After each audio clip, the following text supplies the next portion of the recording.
Oh, jeez Louise. Jeez Louise.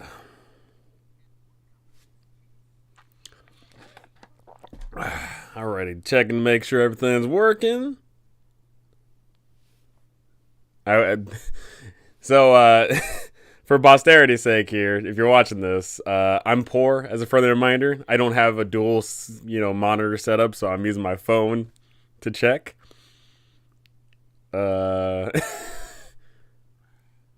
It's sent.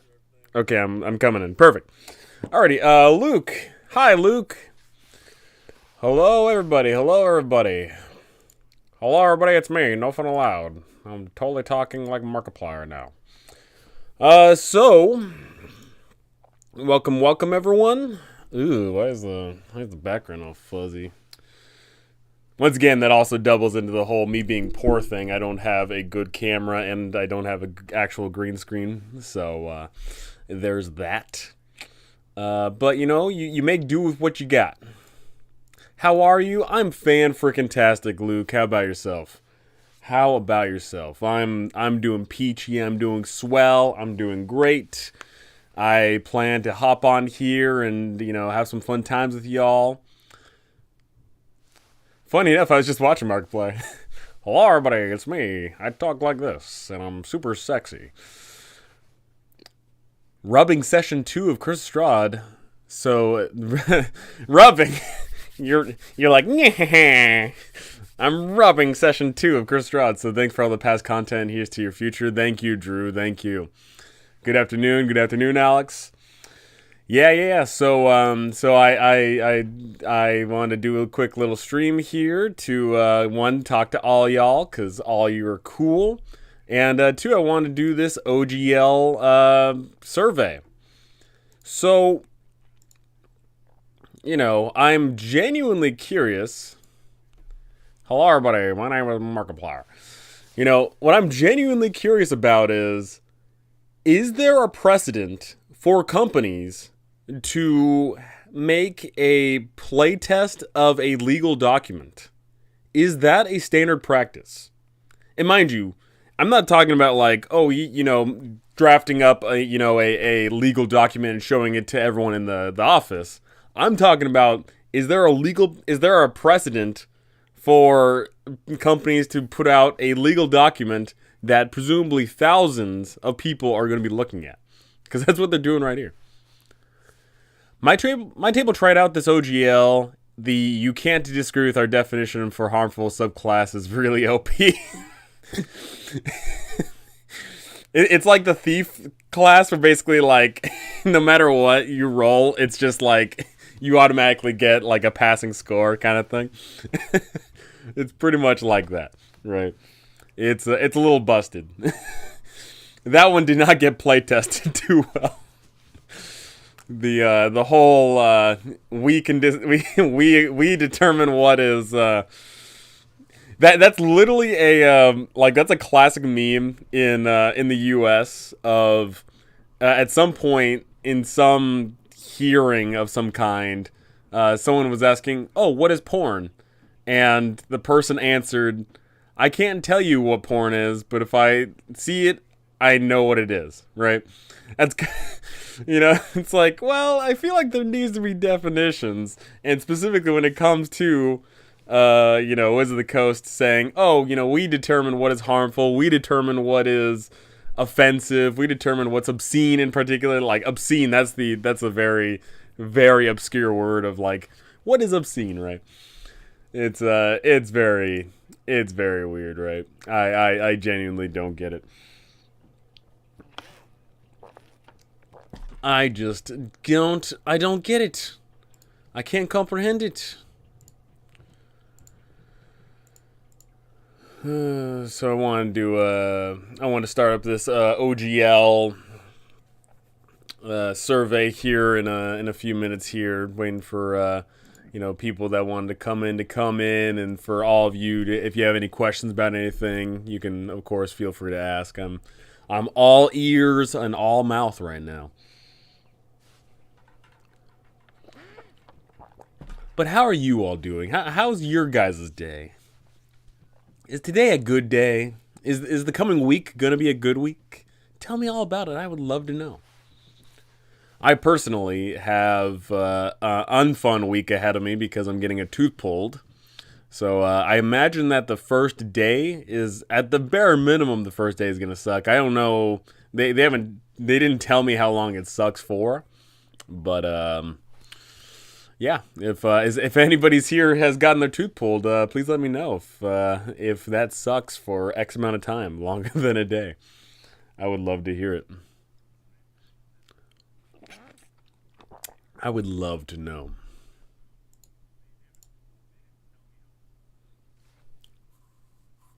Also, I need to ask all my other fellow streamers, because all of them, they put like they put their live stream chat on their screen, and I don't know how to do that in like a good looking way. Like, I know how to do it in an ugly way, but I don't know how to put up the text chat in like and the only way I can do it is if it looks like super ugly. So I need to ask them about that. I needed to figure all that out because I'm trying to get in this whole live streaming game here, and I'm woefully ill prepared. Woefully.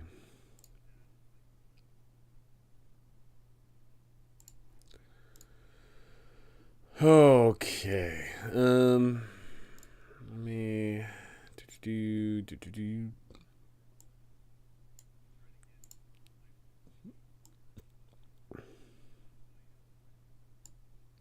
Yeah, that looks good, right? That looks decent-ish. It looks alright, ain't it? Alrighty. So, without further ado, let's kick off this OGL survey. I just, once again, I'm just trying to comprehend how many companies do a playtest of legal documents. Like, I haven't looked at this yet, so I'm genuinely curious. What is going on here?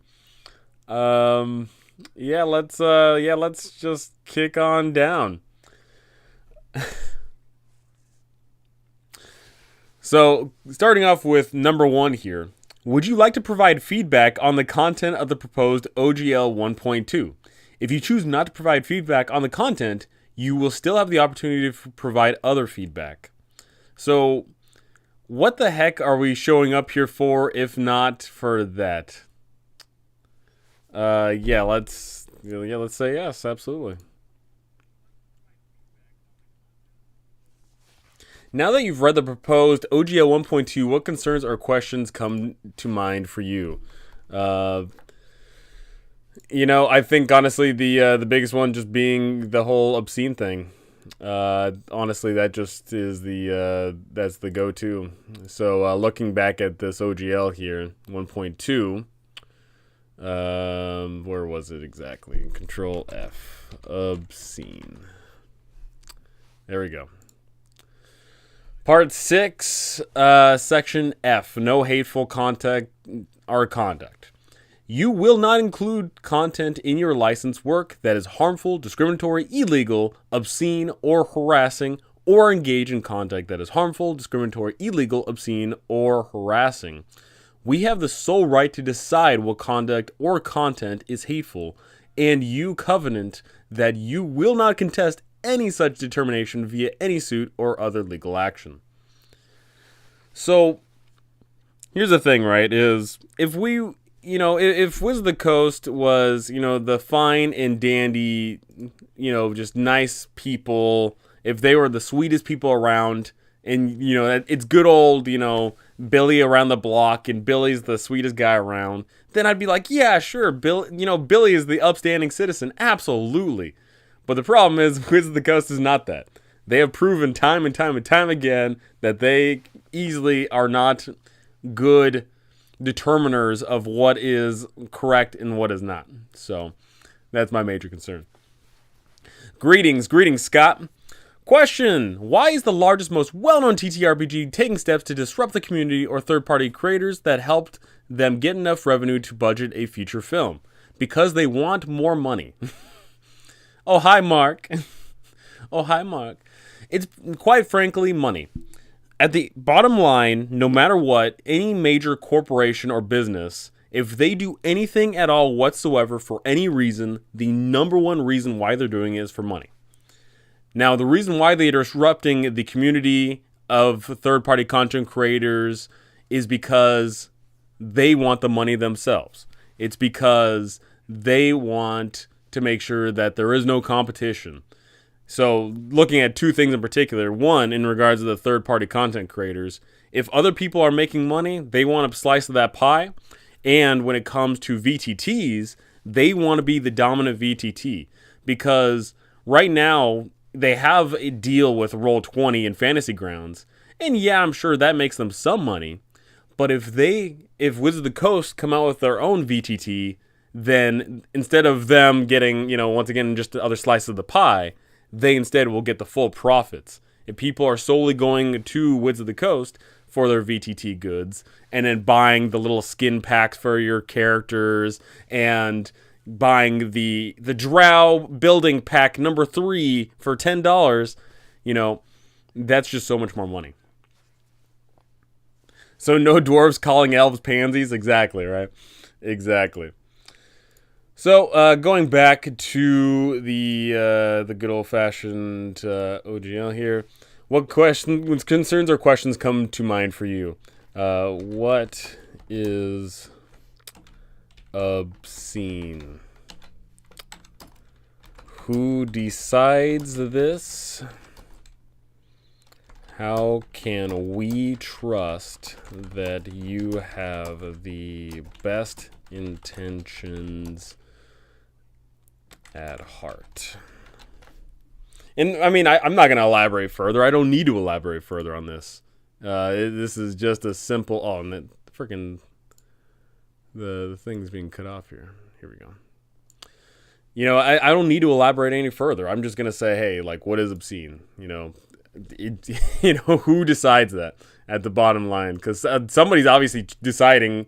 At the end of the day, there's going to be someone that says, yeah, that's obscene, or no, that's not obscene. I don't know if that's good or not.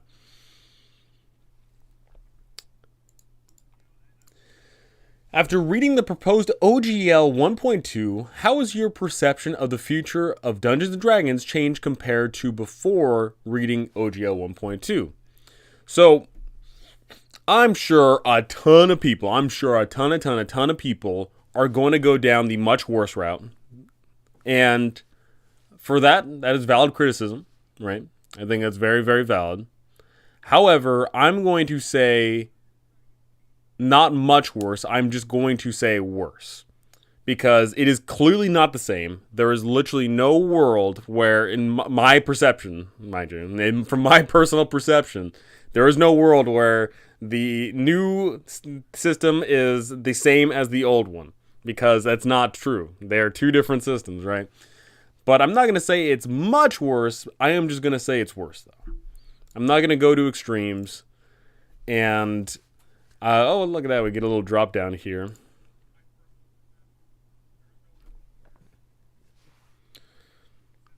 I understand making more revenue for your employees and their families. Sure. And if you work there and love the work, that's great. But Wizards of the Coast in their position kind of already the largest. I mean, yeah, well, they're the biggest tabletop role-playing game, but saying you're the biggest tabletop role-playing game is like saying you're the best, hacky sack player. The best hacky sack player isn't making as much money as an NFL player, right? I think that's kind of the go-to is that yeah, sure, that's good, but it could be better. Yo, off topic, love your channel. Keep it up. Thank you, Pigeon. Thank you. So, because we get a little drop down here is what would be needed to improve your perception of Dungeons & Dragons' future? Increased quality content review. Increased outreach to content creators. And um, increased quality content review, increased outreach to content creators, and I want to put one more thing. I want to go by a rule of 3 here. Increased quality content review, increased outreach to content creators, and let's say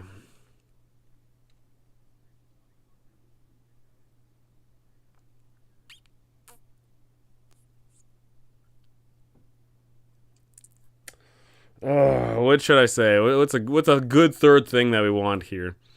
So the quality content review, that just right there, it speaks for itself in regards of, if they put out a product, they can't just like wing it and hope that it's a good product. We want good products.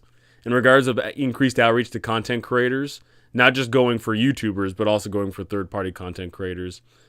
When it comes to third-party content creators, there's next to no outreach at all from Wizards of the Coast. When it comes to, influencers like D&D YouTubers or TikTokers or whatever, there is also next to none. Some of the D&D YouTubers get books early, but that is completely sparse.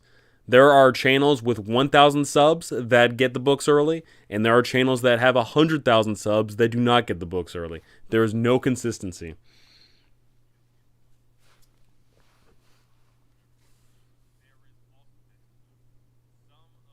Increased content review, give them an example of a fail. I mean, a per example is the Hodozi, right? Like, just recently, they came out with this race, and literally, like, within a week, they had a wreck on it, and they pushed out a bunch of books that have the thing that they have now deleted. Like, because, that right there is a simple one. But in regards of, like, just the quality of the content beyond the whole racist stuff, is just like the newest adventures have not been well reviewed.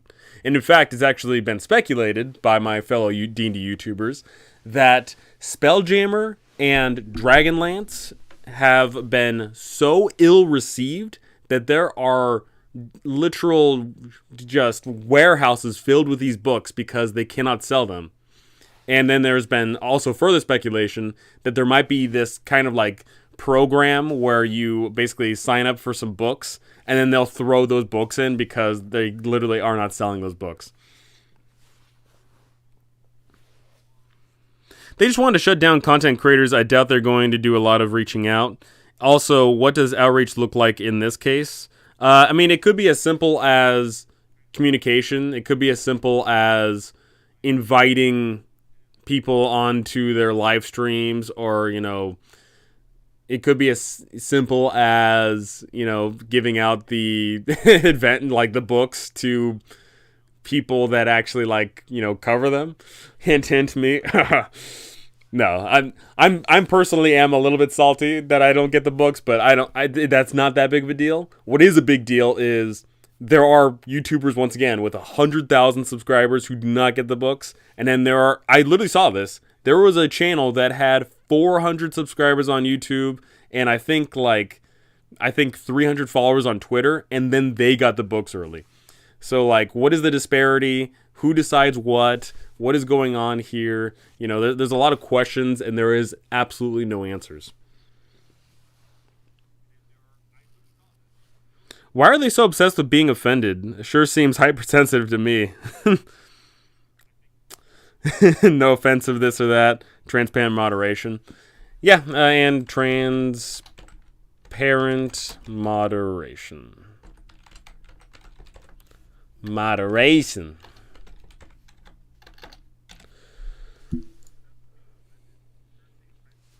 How would you rate your level of understanding and your level of satisfaction with the Creative Commons Attribution 4.0 International? So my personal level of understanding is directly in the middle. I can't really say too much about it, really.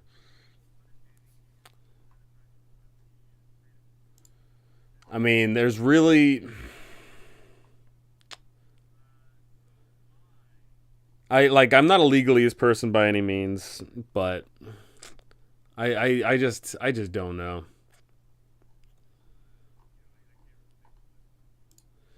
How would you rate your level of understanding and your level of satisfaction of the content found in the SRD that will be released under Creative Commons?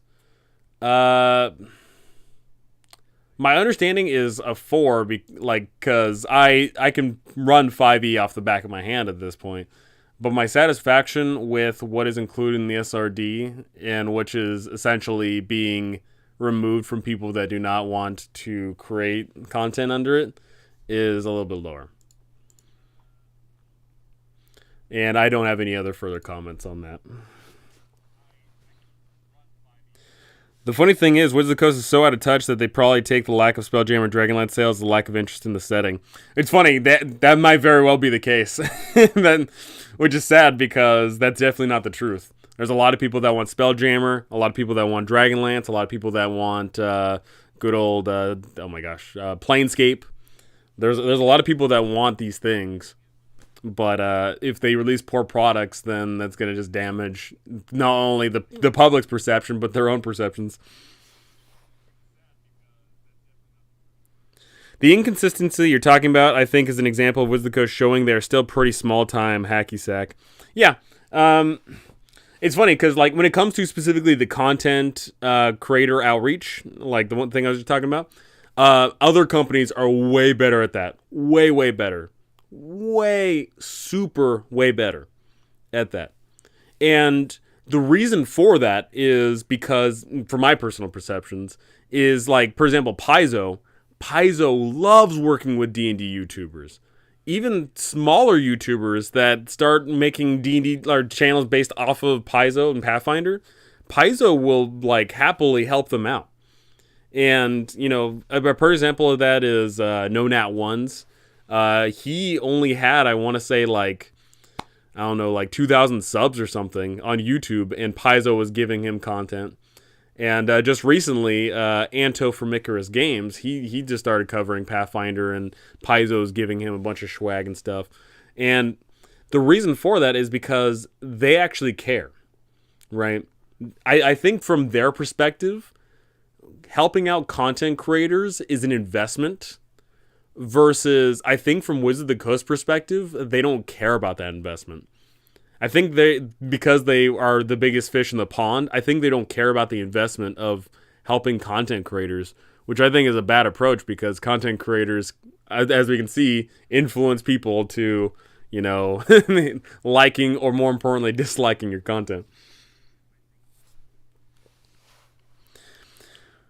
Would you now have to fall into the SRD if you ever wanted to do another adventure guide? Can you do adventure guides under OGL because you're directly using their content? I genuinely do not know the full legal ramifications. I would have to honestly actually ask we got D&D lawyers up in our like community. So I'd have to ask them like, hey, like, you know, if for future adventure modules, would I be allowed to actually cover them and this and that? I'd have to ask that. What I will tell you, though, Todd, is if they don't, that would be an astronomical blow.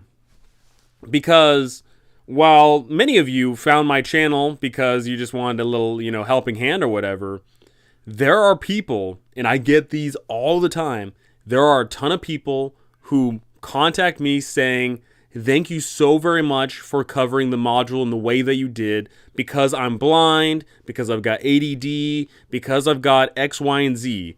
And what I'm finding is, Wizards of the Coast, just because of the way they produce their content, in that, you know, it's mostly just physical, and then there's only the things on D&D Beyond, there is a lot of people who cannot consume the adventure in a certain way.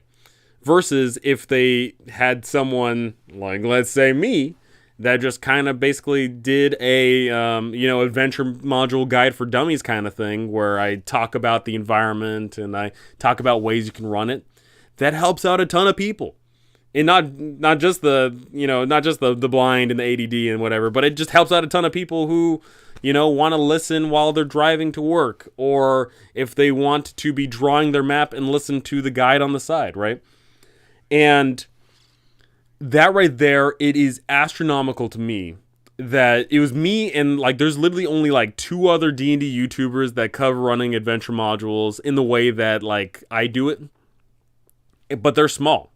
I'm technically the biggest one because one of them was Steely Sam, but Steely Sam gave up on covering adventure modules because it's a waste of time and also very importantly it hurts his channel. But you know, like if Wizard of the Coast said, "Hey, you can't do that anymore," then I would turn around and say, "Hey, well, you know, congratulations on screwing over. You know, look at all these people who are getting this help. You're literally, screwing them. So thanks a lot." So we'll have to see. We will have to see. Found you looking for Curse of Strahd ideas? Exactly. Yep. Found you looking for Rime of the Frostbane ideas. There you go. Curse of Strahd so much better. Accessibility is the industry term, at least in software dev. Exactly. I'm running it totally different, but your breakdown of the story, your enthusiasm for running it, I loved your Curse of Strahd series, and Wizard of the Coast should be fostering more of it.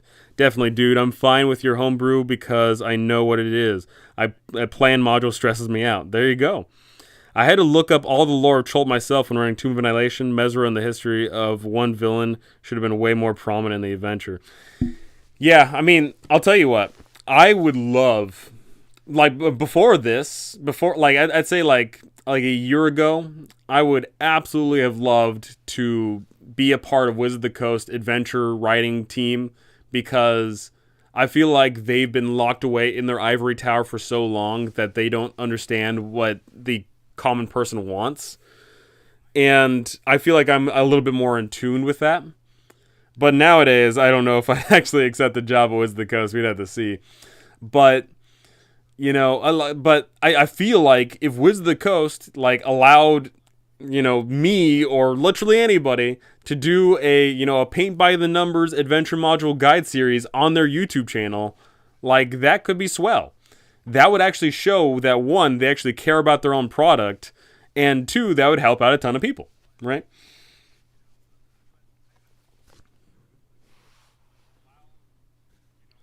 If it were me, I would keep doing what I'm doing, but do it for third-party products with the coast making themselves irrelevant. True. Alrighty, back to this thing. The following: how would you rate your level of understanding and your level of satisfaction of the notice of deauthorization? So my understanding is admittedly lower, but my satisfaction with it is also very low as well, because them just saying like, "Hey, that's not cool," like that's not cool.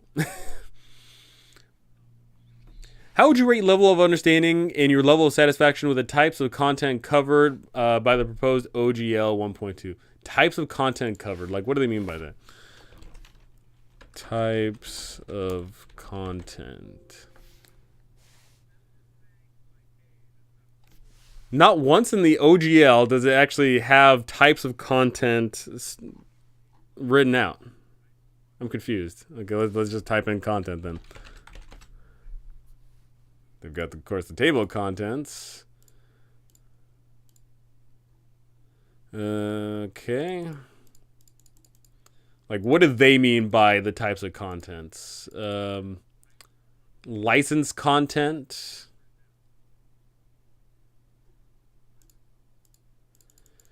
Licensed content are unlicensed content in your content.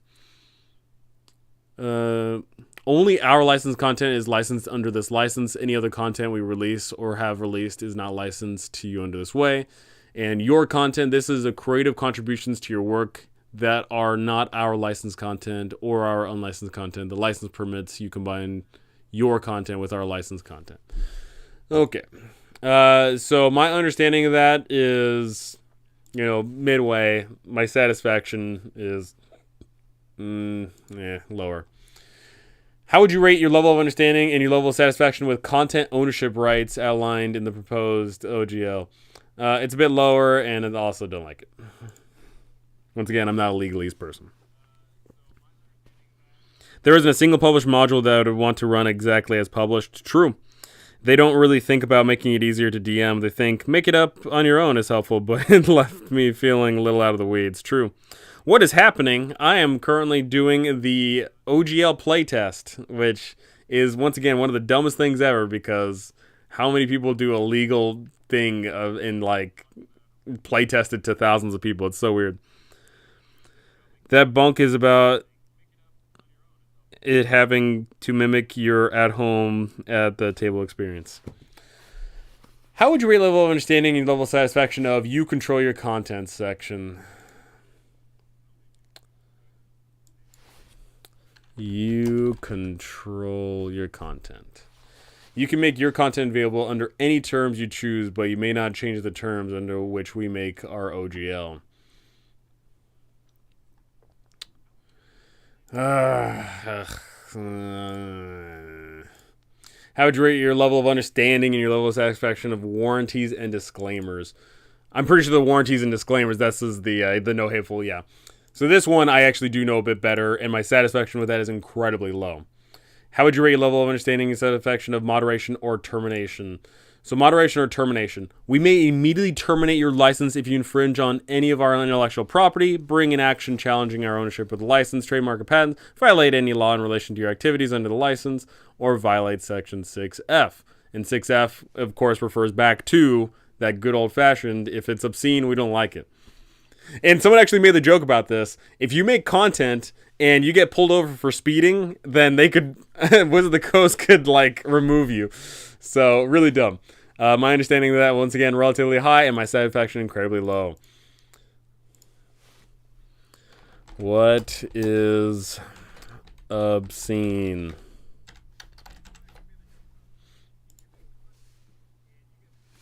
They were trying to say that VTTs are a step too far for them. Foundry VTT actually has a great response to the OGL 1.2. I haven't checked. I need to check that out. How would you rate your level of understanding and your level of satisfaction with the virtual tabletop policy? So their virtual tabletop policy, where is that at?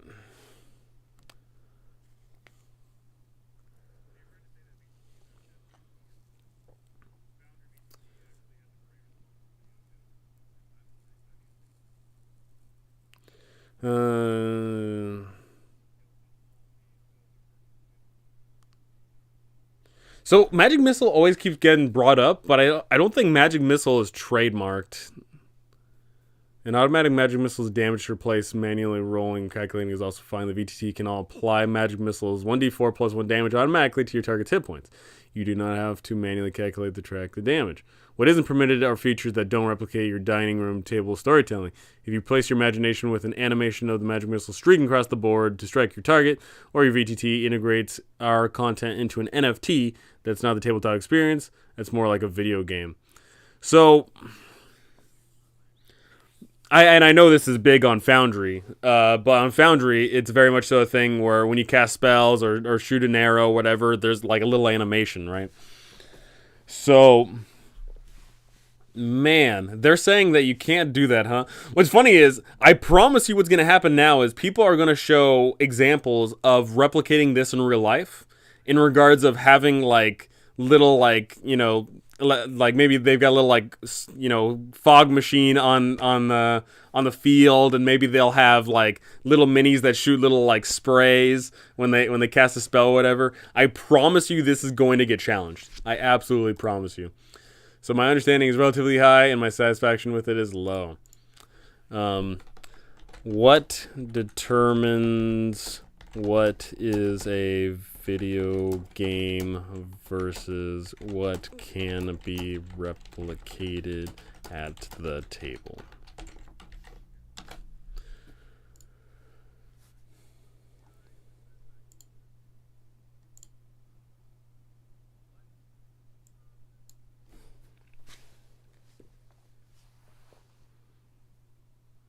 I'm running Chris Stroud for my friends, and if it wasn't for your videos and Lunch Break Heroes videos, I couldn't run it. The book is good, but there's also a lot of stuff to be confused about.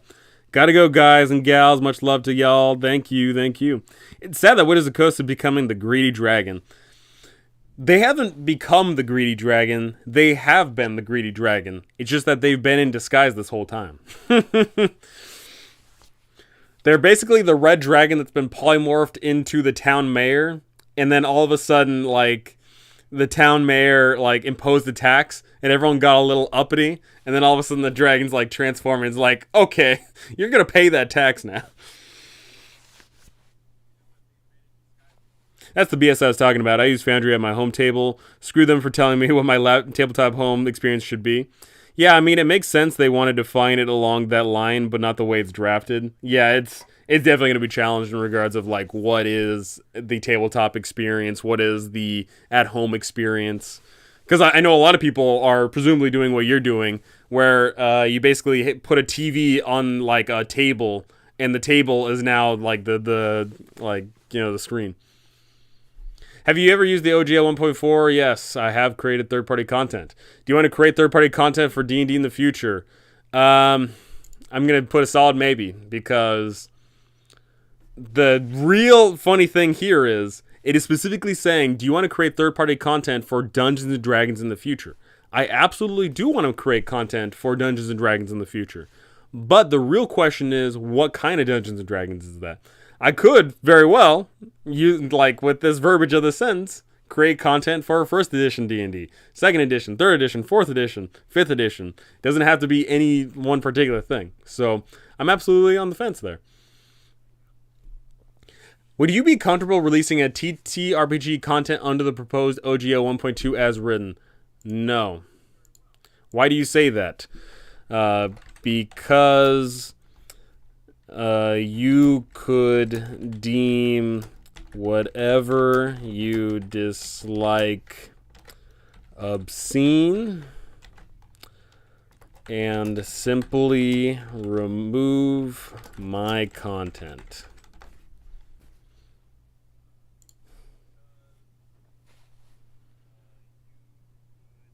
Hasbro, it's Hasbro. New sugar daddy wants their money. I don't think they care about the Roll20 Foundry. Well, I promise you that they dislike it, right? Like, Foundry and Roll20 get in the way of them making more money. When they put out their own VTT and people flock to them because of the integrations and the simplicity, and I know some people are going to really just dig the whole 3D environment thing. Like, you know, they're going to make a ton of money. Pay your taxes or I'll blow up the town with my fire breath. Exactly. Compared to OGL 1.0, do you feel that you would be able to continue developing content the same way under the proposed OGL 1.2? No. Why do you say that? Because I would feel guidelined and I'm trying to think like the best way to put this, like guidelined and like what's a good word here for, like, you're basically like trapped into doing a specific thing.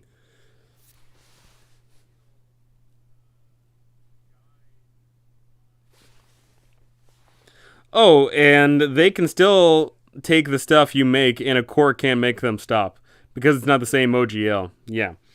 Oh my gosh. So, like, I'm trying to think, like, what's the best, like, verbiage here of saying, like, because I would feel guidelined and specifically I'd be, like, oh, and restricted into making certain content, or else it may fall into the purview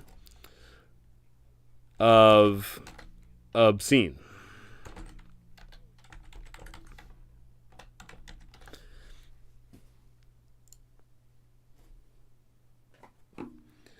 You acknowledge that we and our license as content creators ourselves might independently come up with content similar to something you create. If you have a claim that we breached this provision or that one of the licenses did in connection with content, they license from us.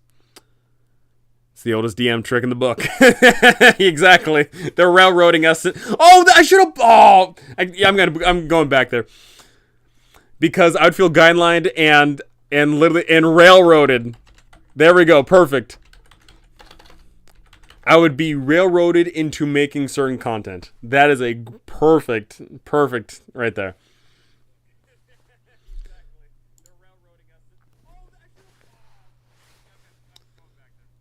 And then A says you can only sue for money damages, and B makes it harder to sue because they have to show intent. And also, very importantly, is when it comes to suing a corporation, they've got money and I don't. And money talks, right? How would you rate your interest in using the content creator badge as part of your third-party works? Low. So, for those of you that don't know, this whole badge thing that they got going on here, basically, one of their ideas is this content creator badge. And so you slap this onto your product, right? And when you slap this onto your product, basically, you're not having to put in your product, oh, I subscribe to the OGL, because you just have this badge. But one, I don't like this badge because, one, it just takes up a bunch of space, presumably on whatever product that you're making. Two, it's advertising for, like, them. And three, it's like, I just, well, you know, what if you have, like, a cool, you know, like, let's say you've got this awesome cover for your whatever it is, right? Like, this cover is, like, this cool, epic, you know, dark, grim, you know, thing going on here, and, like, there's, you know, whatever. And then somewhere, like, you just basically have to cover that cool piece of art with this sticker, you know? I wouldn't want to do that. But I completely understand why, like, it'd be perfectly good to have that sometimes.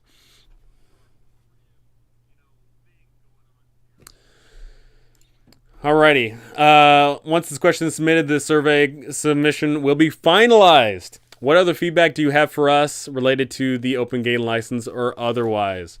Um, you know, my biggest gripe is the whole obscene thing. Like, I'm super hyper fixated on the obscene thing above all else because, you know, it creates this environment of, like, you know, basically, like, D&D sits there, you know, on the throne, and then, like, two people walk in with a similar product, and all of a sudden the king says, oh, I don't like your product, it's obscene, be gone. You know, like, they could do that. They could absolutely, if there's two similar products, they could absolutely just strike one down and not strike another one down. And then, like, it's not a fair thing because they have straight up not given up any sort of indication as to how they would govern what they deem offensive, what they deem to be hateful. I mean, like, I genuinely don't even know in, like, the court of law, like what is obscene. Like, I think harassing is, in fact, like, codified. Like, harassing makes sense, right? Like, if I made content and it was one of the D&D content creators' faces, and, like, it's literally just straight up the whole adventure is you killing, you know, this content creator, that's harassment, right? That's very bad. That's very, very bad, and that deserves to be stricken down, right? But, like, you know, but then all of a sudden you start moving a little bit to the side and start moving up a little bit to the side, and then there's, like, the question of, like, what is obscene, what is harassing, you know, to a minor degree, what is discriminatory, what is harmful. And my question is, like, the illegal thing, because, like, the only thing I can think of in regards of creating content that's illegal would be, like, theft of art. Like, that I understand, right? And then, like, I guess, like, if for some strange reason, I guess if, like, you didn't pay your workers, I guess they could, like, strike down at two, but, like, but, you know, whatever. LOL, the whole cover should just be the badge. If they had another appendix which further defines those things, could be workable. Or someone creates something they consider too similar to a product they have in the pipeline. Exactly, right? Like, what's funny is, us content creators are way quicker at creating content than Wizard of the Coast, because whenever Wizard of the Coast makes a product, it takes them forever and a half. I promise you that I could come up with a full-blown book filled with, like, you know, however many heist-themed adventures, and it would come out before Wizard of the Coast, Vault of Keys, I want to say the book is called. And, like, like, Wizard of the Coast would be like, screw you, you know?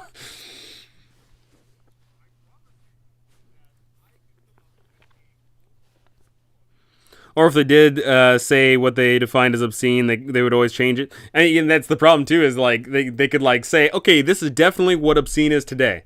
But then what if they change what obscene is tomorrow? Yeah, the changes would be fine because they would just have to say, I published under this, and at that time it said this.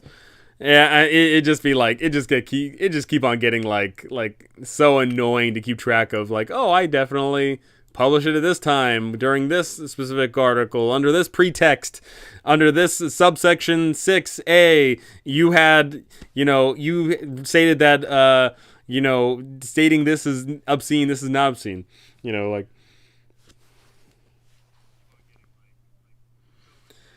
so if you have a book that you suspect might be considered obscene and you're skidding the line, just print the appendix in your book. Yeah, it's so like annoying, and that like that has to be the case. It's so weird. Is there any other thing like because like I'm sure everyone else is talking about everything else, but I'm just like super fixated on this whole obscene thing. So what other feedback do you have for us related to the OGL? Have clear, open, fair, and unchallengeable definitions and guidelines on what is obscene and what is not. Because what's funny is they technically already do have something like that to an extent. When it comes to the DMs Guild in particular, there's actually a laundry list of things that you can and cannot do when you publish for the DMs Guild. Like a perfect example is you cannot have incest in any sort of written form. You can't have child harm in a written form. You can't have, certain things. And so like right there, like that's already an example of like what they have, but like, they obviously don't have it here. So we need definitions on what is the obscene. So that is that's that. Oh boy. Oh boy.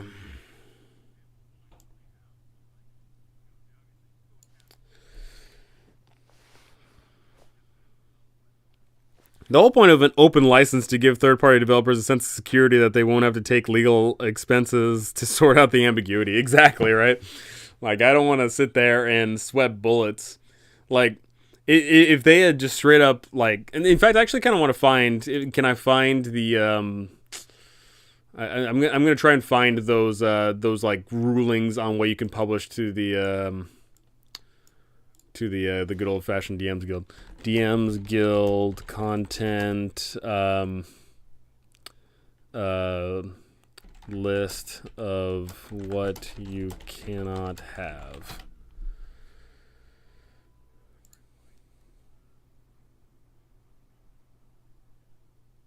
Oh,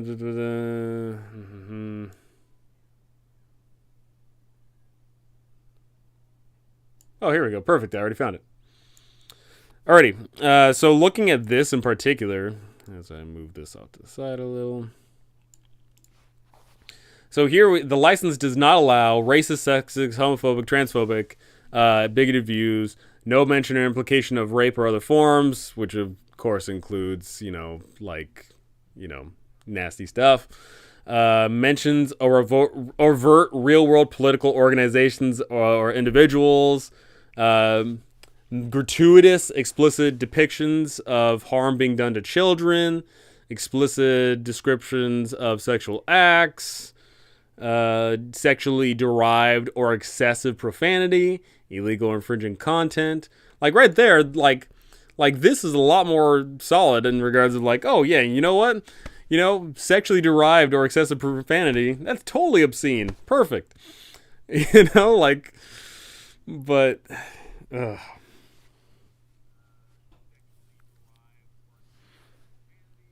I agree, but they also want to stop people from publishing offensive stuff under their brand, so trying to think of solutions. The community takes care of that by not buying it. That's not good enough for the owners of the IP, I guess. That rules out Critical Role then. Dang. Critical Role is very sexual and very well, mind you, their live stream is very much so fueled with sex and I guess like racism and homophobia and specifically what do you call it? Maybe they've had child harm in their show. I don't know, but mind you, that's all in their show. I don't believe any of their written content has had any of that written, right?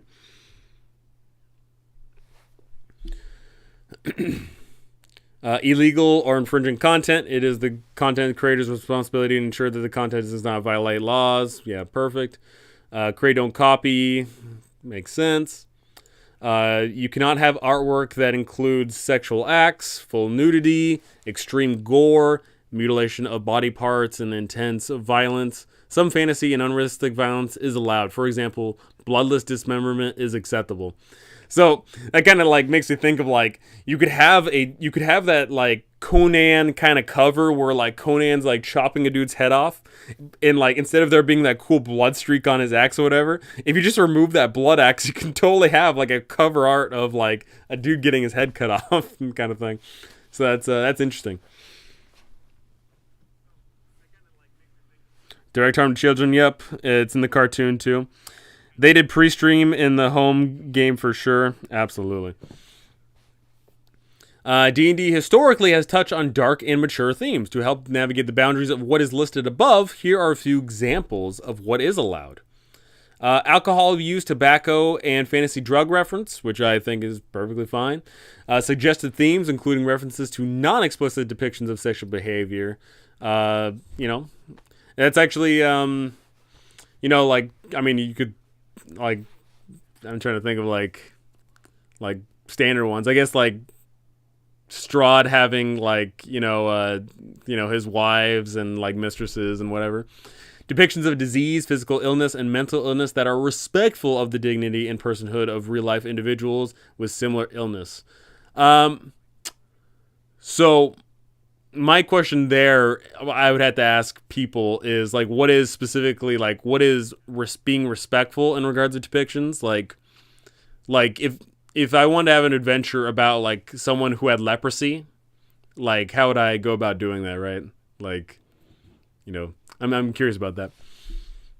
But even still, like, even just writing down a little bit like this, like, that goes a long way. Like, that right there, like, like, that helps in regards of, like, okay, what can I have? Okay, I can have that. Okay, what can I not have? Okay, I got that.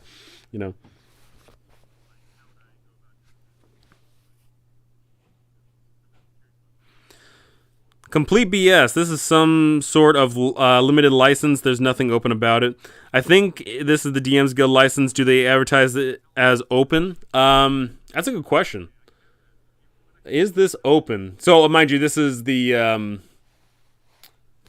content and format questions. What can I use my titles on the DM's Guild? I think when you create your own title for the DM's Guild, you get access to a horde of resources. Your work can use any of the 5e stuff, plus decades of published material.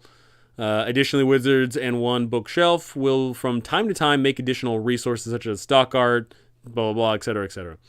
As other authors create content for the DM's Guild and expand the Forgotten Realms through their titles, you then have access to use that material in turn. Was there a subplot another author didn't fully explore, a tavern you'd like to reuse in your own adventure? All DM's Guild authors contribute to a pool of community content.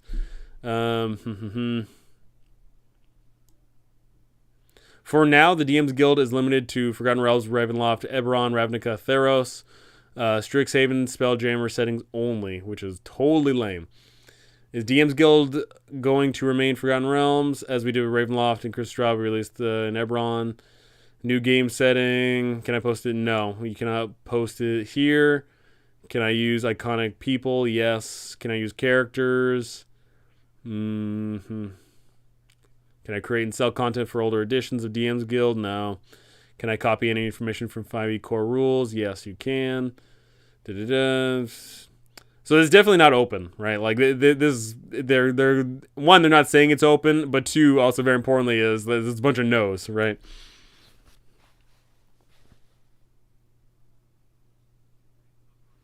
Curtis Strahd is drowning a minor. Yeah, Strahd has a ton of violence against kids, right?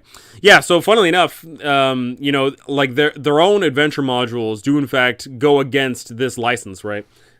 There in the adventure modules there is child harm in their own adventures, there is incest in their own adventures, there is, a number of things, right? I'm trying to think of anything in 5e in particular that is specifically like in 5e there is like depictions of people being racist, right? There in 5e there's definitely been I'm trying to think of what else. I'm trying to think if there is anything that's been particularly. There's never been any profanity like ever, like never ever in any of the 5e adventures. But definitely in regards of the racism and the child harm and the incest for sure.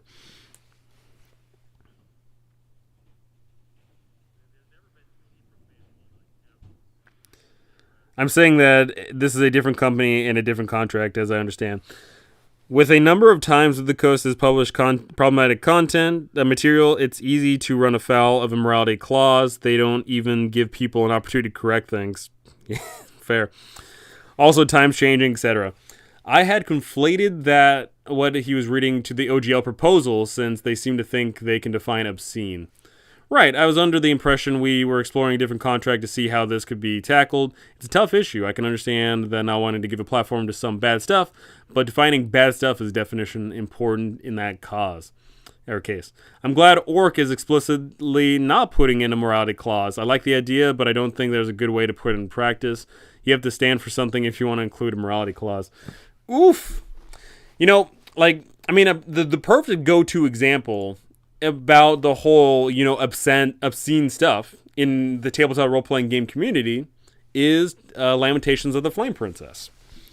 Lamentations of the Flame Princess itself is not obscene, like the rules setting, which, by the way, I actually really, really dig the rules setting of Lamentations of the Flame Princess.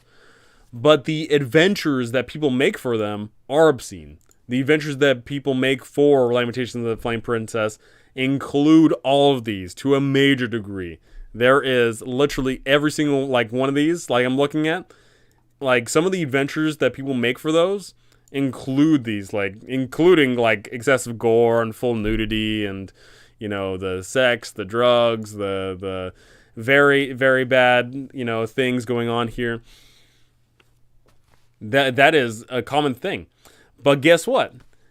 Because they have those things in there, that steers a solid 99% of people away from ever viewing that content. I'm sure the majority of you who are in here have never even looked at a thing of an adventure from Lamentations of the Flame Princess because they have these, obscenities in them, and thus the community just naturally opposes them, right?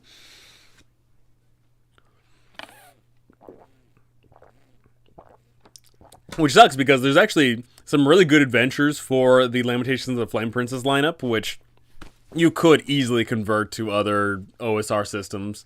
You could easily do so. And a lot of times the obscenities are in there either as a cheap gag, or they are part of more air quote intrinsic to the story. But they can easily be taken out, right? But just the fact that they have them in the books in the first place, that causes a lot of people to not review them, to not look. I mean, a lot of them you couldn't review, on online, or else especially on YouTube, or else you get in trouble. but that just tells me you don't need to police obscening yourself because the community is going to do it for you.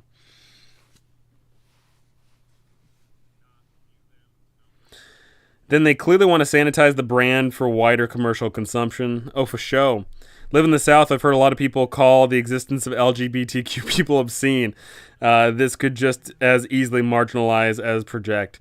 True. I mean, depending on where you are, whether that be the rural American South or the deep, Eastern Europe of some parts, there's some places that really don't like the LGBTQ crowd, right?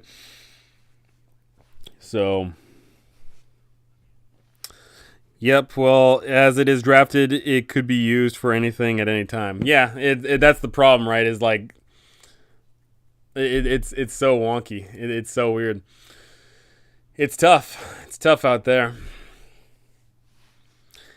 We'll have to see. I mean, like they are without a shadow of a doubt going to get a ton of feedback on this and they're going to listen to it, right? Like they just lost a ton of money. Like they lost an absurd amount of money from not only people refusing to buy books now, but also very importantly is the D&D Beyond subscriptions were projected to have lost them anywhere between $1 to $2 million. So they're gonna listen, right? They're gonna be like, "Oh, hey, we just lost $1 million. Let's figure out what they want, shall we?" I'm actually curious. Would they deem this picture offensive right here? Would they deem this Goodman Games tour awesome, van picture obscene? In that you've got these demons with these horrible mouths, and you got this chick who's not wearing too much. Is that obscene? Yeah, but exactly. The community is good at holding people accountable. Yeah, I mean, it's funny because like what ends up happening is what I promise you would happen is like let's say there is no OGL or whatever, and people just put out this content, and people put out this adventure, and this is like the most offensive affront adventure ever made, ever of all time in human existence. This thing is disgusting, and what would end up happening is a bunch of content creators would make content about how controversial that is, and thus consequently 99.99% of people would abhor it, but there would be that tiny percentage of people who are natively contrarian who would actually contribute to the whole like, oh, I'm getting this purely because it's offensive, which by the way that happens with Lamentations of the Flame Princess.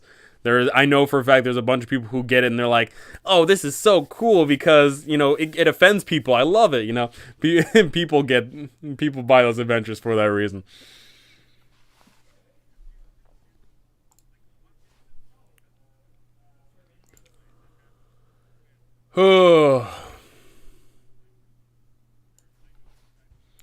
Me, oh my, oh goodness gracious, what a life. It's just a question of, what is acceptable and what we are willing to accept. And, there's a lot of questions. I've got a lot of questions, and I'm sure y'all got a lot of questions too. I'm sure.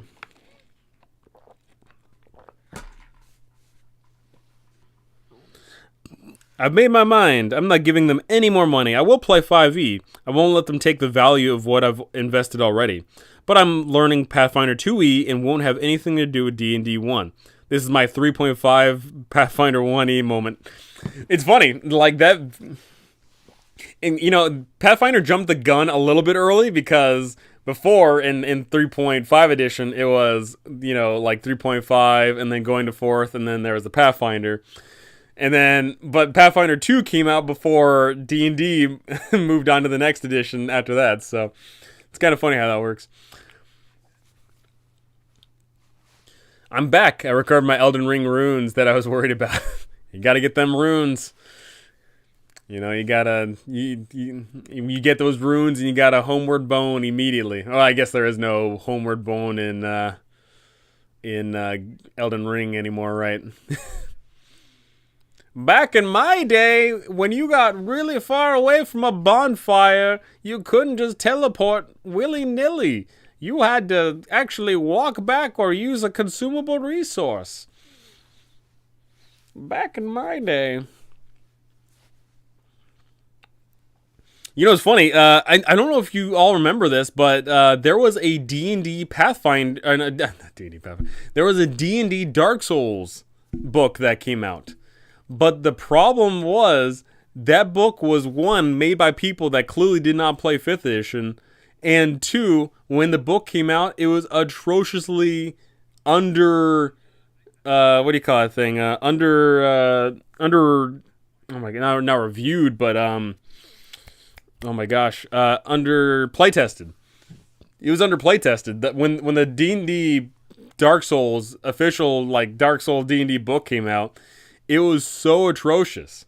It had redundancies. It had broken verbiage. One of the funniest things was one of the classes you start out as, you get a piece of equipment that you can't even use right from the get-go. They put so little thought into it that you pick a class, you get an item or a weapon. I think it was a weapon, and you can't even use the weapon because of how the class worked. Like it was so dumb. Would a 10% cut and the option to buy out with reasonable denomination be a reasonable option? 10%. Oh my gosh. I think that'd be reasonable, but they would never do it. Because for a fun fact, DM's Guild takes 50%. DM's Guild takes 50% of your profits, but mind you, that's not Wizard of the Coast getting the full 50% from the DM's Guild. What I believe it is I believe the DM's Guild gets 30% of your product, and then Wizard of the Coast gets 20% of your product. So if that is the current case right now, I do not see Wizard of the Coast saying, "Oh yeah, we'll take only a 10% cut." I do not see that happening at all. Oh gods, it was so bad. It was really bad. Like what's funny is like it was so hyped up and like it had the most lukewarm reception and like no one talks about it.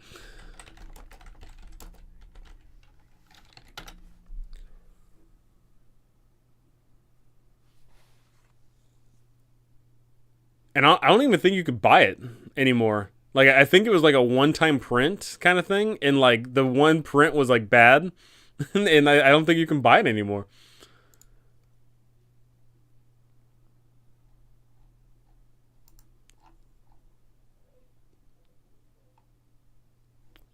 I'd have to do some internet sleuthing to figure that out. But I mean, I would natively never use 5e for a Dark Souls experience at all whatsoever. No way, no how. There are, I think, better systems to replicate that kind of feel.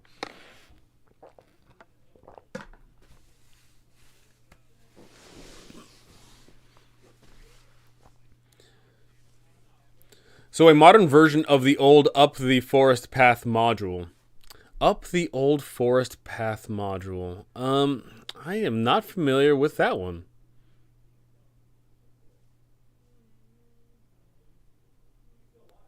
Up the Forest Path module. I don't know if I've heard that.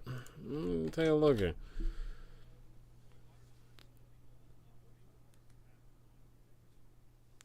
Is that like a specific like adventure? I would love to know. They were just worried Wendy's is going to put out their own system like they did for that promo.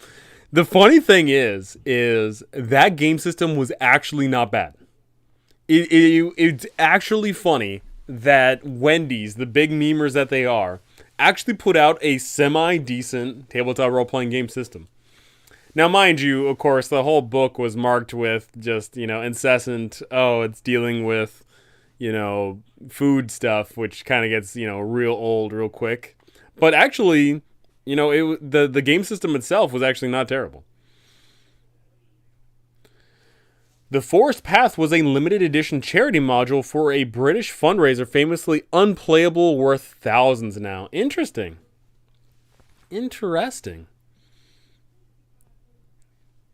It's always funny how that works is you try to do something good for charity and then it ends up being a dud.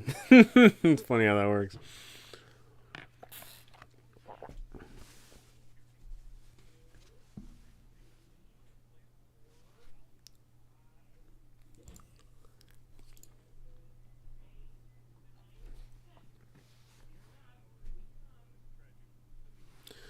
Alrighty.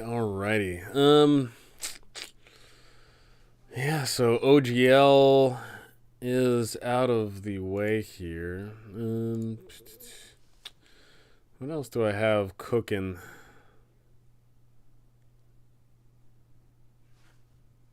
I've got something else cooking that I kind of wanted to look at. Oh,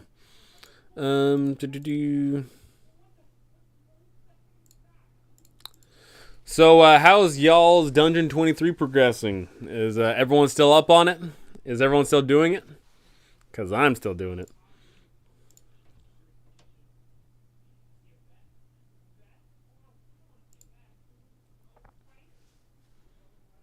I am, in fact, 20 days into it. When do you know? Window.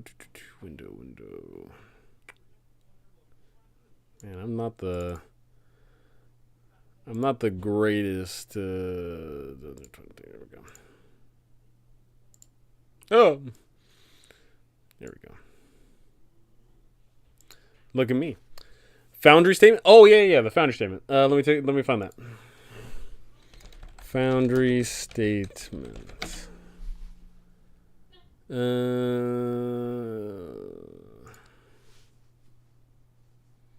So there's one from January 13th. Is that the one you're referring to? I mean, that would have been a whole week ago. Let me see if I can find anything quicker. Or not quicker, more recent. Let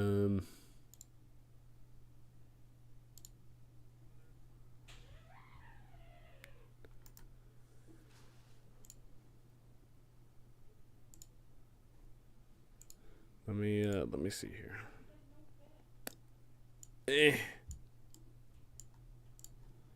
Oh, it's so hard navigating everything when you've only got the one monitor. It's so hard. Foundry statement is really good. Yeah, let me. Here we go. This is from a week ago.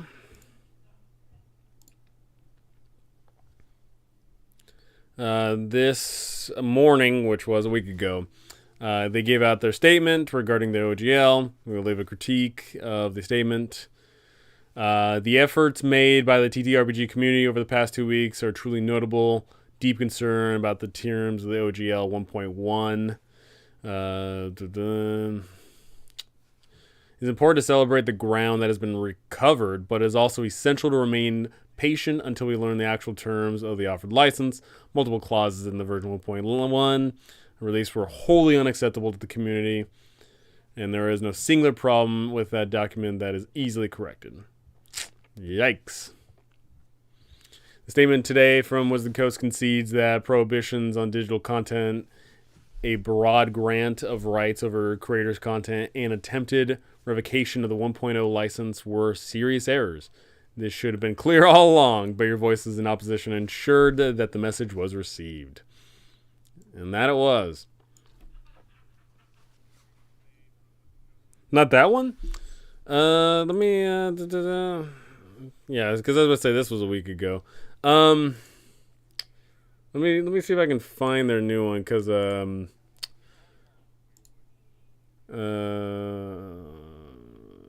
do I...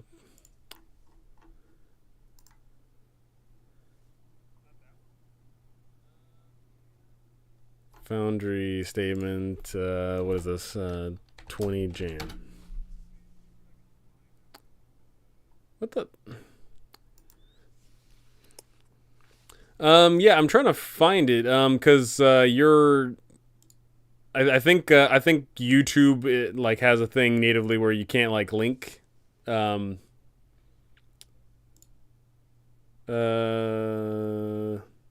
Cause like you said you linked it, but I can't see it in the chat.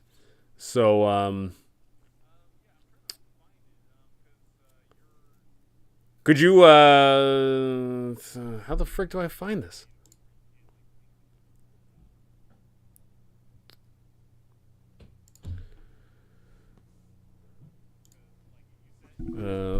Foundry VTT OGL update. Oh, there we go. 2 hours. Perfect. Alrighty, I found it. Found it. Yesterday, Wizard Coast shared a post starting the OGL playtest, which introduces draft terms, the new... Oh my gosh, this thing is freaking huge. Oh my gosh. Sweet Lord, this is huge. I'm going to kind of like glance over some things here. These new license terms are shared for public discussion. Now asking for feedback. Despite these improvements, there's still some serious problems. Unwitting acceptance, of course. If a creator uses content from the SRD, they're screwed. Deauthorization does not apply. Irrevocable unless decided otherwise. The new OGL 1.2 does not include the significant term irrevocable. However, Wizards of the Coast has provided themselves with several ways to cancel the license, either individually or in totally absolutely. I'm just going to stick to my books I've already bought and go back to paper and pencil. Fair. Honestly, paper and pencil, that's the way to go. Paper and pencil is the way to go. Severability provides Wizards of the Coast the ability to declare the entire license void, nullifying their stuff. Termination, they can terminate whatever they want. Class action waiver, which of course is the big deal because individually, you're screwed. Thou shalt not animate, because this is the big deal because Foundry is of course really cool in that you can animate stuff. The perplexing focus on animation of spell effects is an absurd heuristic as the primary example of what makes virtual tabletop different from a video game. I was talking about this earlier. If differentiating between a VTT and a video game is essential, we contend it is not. There are far more cogent classifiers to use. Are the actions of both players and non-player characters controlled by a human? Does the game experience provide a framework for collaborative storytelling? Can the game master invent new rules on the fly? Surely virtual tabletops and video games alike may both have animation present in the way they communicate information visually to users. Even if a focus on animation is removed, it is concerning that Wizards of the Coast could choose which software features are appropriate for a virtual tabletop to implement and which are not. I mean, it's clear that they are literally just like stepping on the other VTT's throats, saying, hey, we're going to be the top dog. It's clear and evident. There's no ifs, ands, or buts about it. Is this really about NFTs? No, it is not about NFTs. We all know that they just included the word NFT because they wanted to seem like the good guys, but they're not. Equally absurd, the NFTs. Yeah, that's completely absurd. Under this policy, virtual tabletops should not only replicate but not improve upon the experience of sitting around a physical table, which is, once again, incredibly stupid. Because there are certain things you can only do in person, and there's certain things you can only do through some sort of device. Why wouldn't you accentuate those? Like, why are you trying to replicate it? It's so dumb. It's so dumb.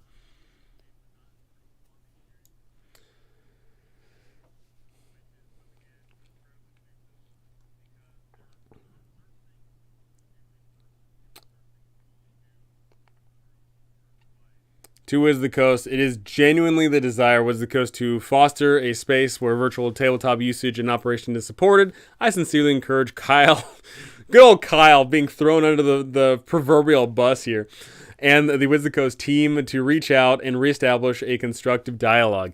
VTT usage and digital content is clearly a key area to focus on the new OGL. Talking with the people who create and operate virtual tabletops should be a key area of focus and the conversation that determines the path forward. More broadly, you are proposing a contract that you want creators, publishers, and virtual tabletop operators to accept. We urge you to consult with the parties who would agree to those terms. Otherwise, this process more closely resembles an appeal to the community for permission than a desire to iterate together. To our community, keep on keeping on. Yeah, I mean, it's clear that there's no ifs, ands, or buts about it that Wizards of the Coast is absolutely targeting Foundry when they specifically say animation. There's no question about it.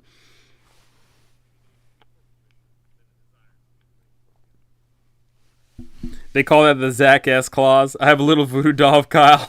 Not poor Kyle. Man, Kyle really did get thrown under the bus for this whole affair, didn't he? Yeah, so I mean, Foundry, they have been, doing awesome, right? They've let me see if I can find their stuff here. No. Systems module. Here we go.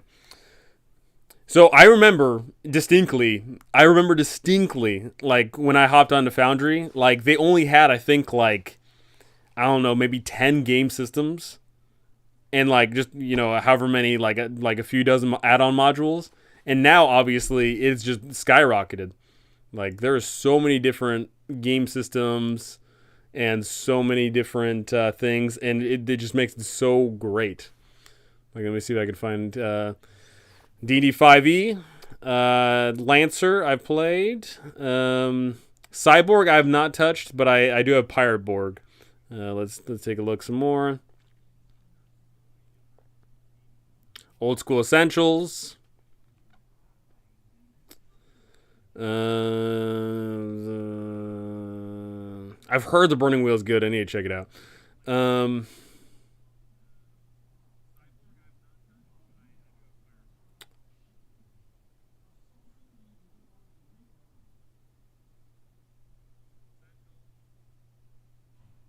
Wow, really? Only like 3 on the first page? I'm kind of slacking in my my list of games that I've been playing.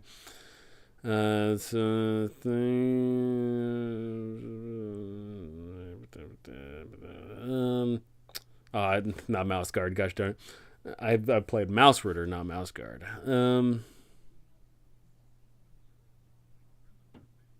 Man, really?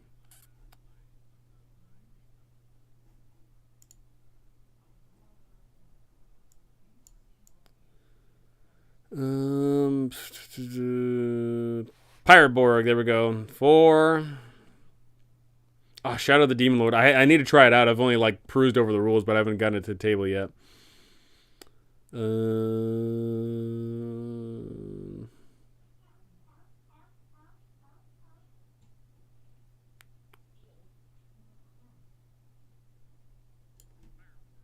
I've read Adventure Conqueror King, have not gotten it to the table yet.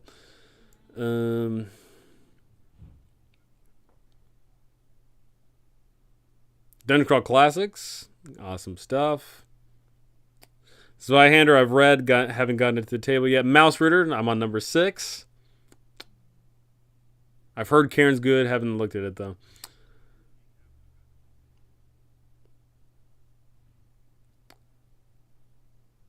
Call of Cthulhu, awesome stuff.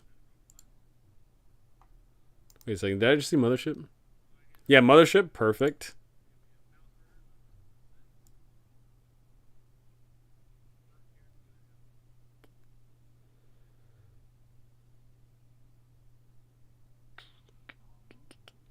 Come on, let's see if I can get any more of these game systems. Any others? Any other game systems that I've tried from Foundry? Forbidden Lands, there we go. Alrighty, I got a solid 9. 9 game systems.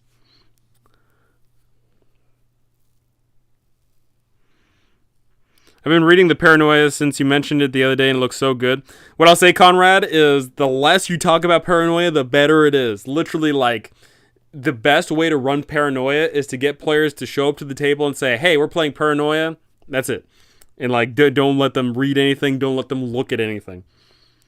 I still can't figure out if my D&D Beyond account is set up for auto-renew in August. It expires in August, but I can't find anything about auto-renewal, or it just turns off. I'd definitely like look for it, because it's probably on an auto-renewal, if I had to guess. Is Traveler also good? I've heard Traveler's good, have not gotten it to the table yet. Fun fact about Traveler was really infamous in the early days of tabletop role-playing gamedom, because it was I believe it was the first character creation system where your character could die during character creation. Because how Traveler works when you're creating a character is you basically like go through the progression of their life. Basically, you start them off as like young, and you like roll to see like, oh, they went to this academy, and then they went to this world, and then they did maybe this year's experience, whatever.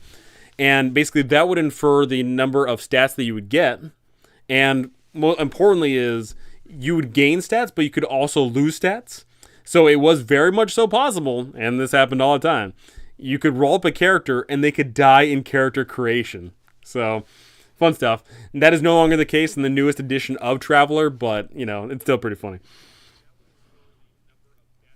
I want to know who the prohibition on D&D pantomimes was targeted at. No clue. Why would I stay in some one-sided abusive relationship with so many other great TTRPGs out there, but I really don't think they care if D&D becomes an MMORPG and leaves the table behind. That would honestly probably be better for them. Because, like, there obviously is not obviously, but there is two D&D MMORPGs right now. There's D&D Online and there's Neverwinter. D&D Online is much closer related to the actual tabletop role-playing game system versus Neverwinter Online is just, like, set in the world. But honestly, like, I think that they would rather just monetize to more people, and if they could, like, convert D&D into having, like, AI DMs and stuff where people just showed up and played whenever they want, I think that'd probably just be more profitable and better for them. It probably would be. I think that's the plan, actually. Dude, they have Sea of the Thieves tabletop role-playing game. Have not tried that. Mongoose Publishing. I've tempted to get it. Have not touched Sea of Thieves. Could not tell you what that's all about. It sucks because I feel like I've touched a decent amount of tabletop role-playing game systems. Because, admittedly, I've probably touched more game systems than the average person. Considering the average person probably only ever plays one or two. But I will say the average person has only ever played one or two systems before this whole D&D debacle. I'm wondering if we're going to see a huge increase in people stretching out their creative limbs here and trying out other things. Yep.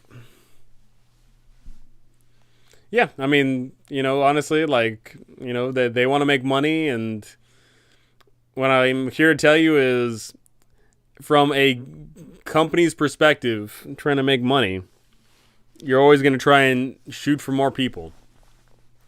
Always.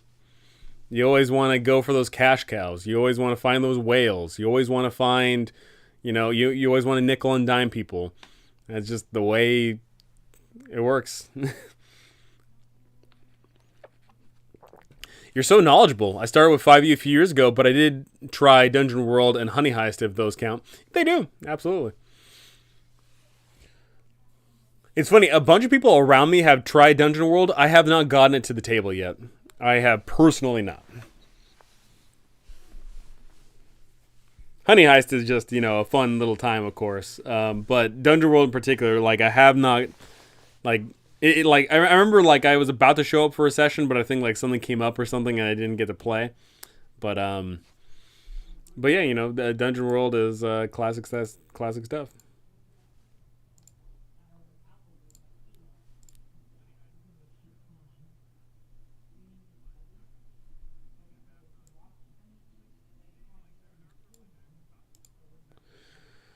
Oh, goodness gracious sakes alive.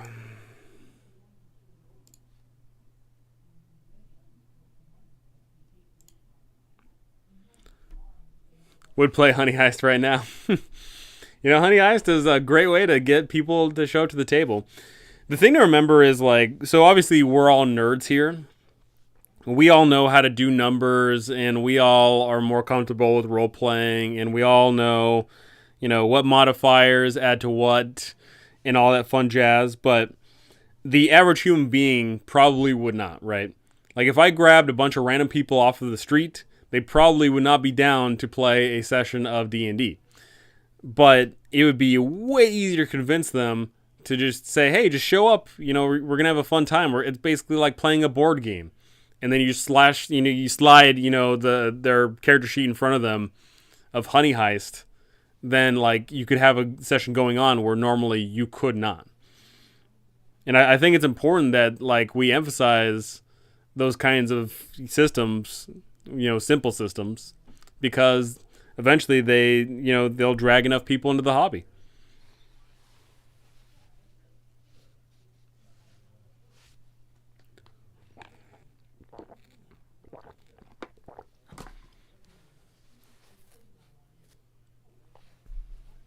Yeah, the gateway game. Exactly. Like, having gateway games is a fantastic way to, weed them out, because You know, I like I said, like 5e, I would never run 5e purely as written for brand spanking new people who have never touched a tabletop role playing game before.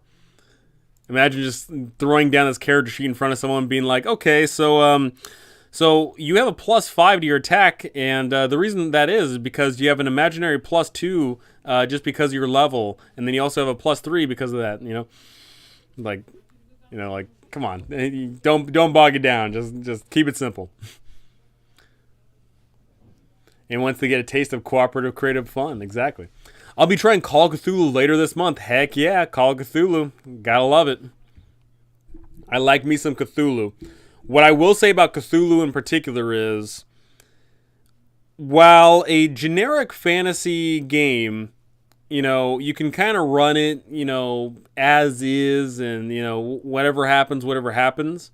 What I'll say about Call of Cthulhu is, you very much so need everyone's investment at the table. Everybody. If you have a group of 4 players, and in this case in Call of Cthulhu you have a keeper of the arcane lore, you don't have a DM or a GM, you have a keeper of arcane lore. If you got those 5 people at the table, and 4 of them are awesome and digging it and vibing and playing up their characters well, but then you have one person who just isn't, it will absolutely ruin the vibe, right? Because Call of Cthulhu is very much so a game where it is not a combat simulator. You are not supposed to be getting into combat left and right like D&D. You want to avoid combat at all cost. You are supposed to be scared of things. You are supposed to be playing up a person who is delving for the first time into the strange mythos of the world. And if you just play like, if you're just running this adventure and then you got this one person going like, "Oh, that's Sasquatch, I shoot him," kind of something like that, then it'll kind of just, it'll ruin the integrity of what Call of Cthulhu really wants to feel like.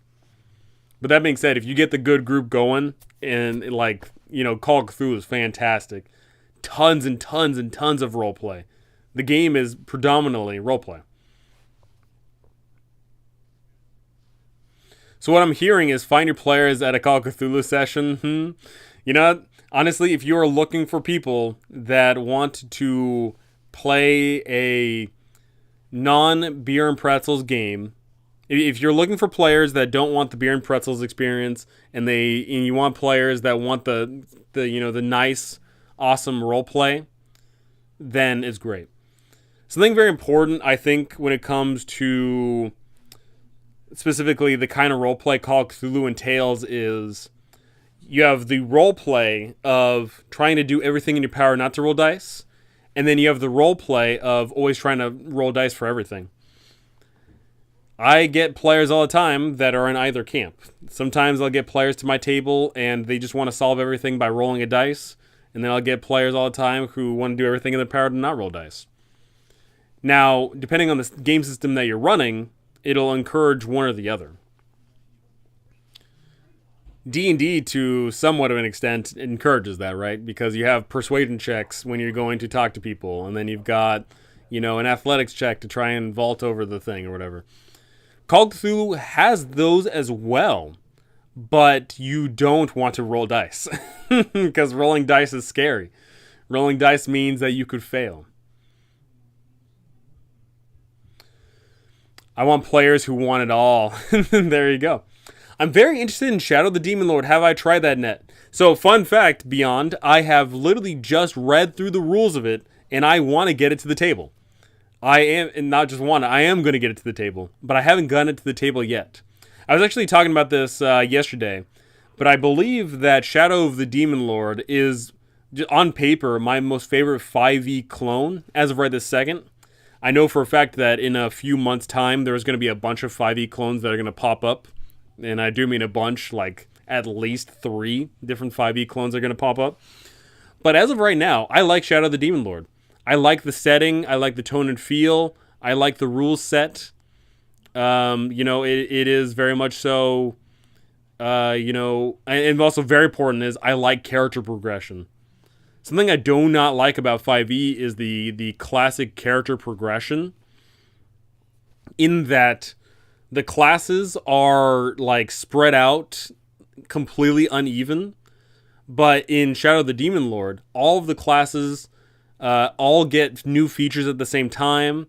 And when you're leveling up over the course of your character's life, there's only 10 levels versus 20, which I think is infinitely better because the 20 level design of 5e is horrendous because no one actually plays to level 20. But two, it's one levels 1 to 10. But two, as you level up, you basically get to pick different subclasses, and basically you're not stuck to picking like, oh hey, because I was a fighter at first level, I have to pick this subclass at this level. No, you can actually mix and match, and I really like that. It allows for a lot of fun, creative combos. Yep, nice. Can you do some videos on it? I certainly am. My plan now is I was going to be doing a bunch of videos on 3 adventures. I was going to be making videos on what do you call those things? On several of the 5e adventure modules, but now I'm probably going to switch gears into doing videos on more tabletop role-playing game systems. Fun fact, when I'm on my channel, some of my most popular videos are in fact my old school essentials videos. Yeah, I just checked. I've got 16,000 views on my combat tutorial for old school essentials. So, there's obviously a clear, like desire for people to check out other tabletop role-playing game systems. There's clearly some desire, right?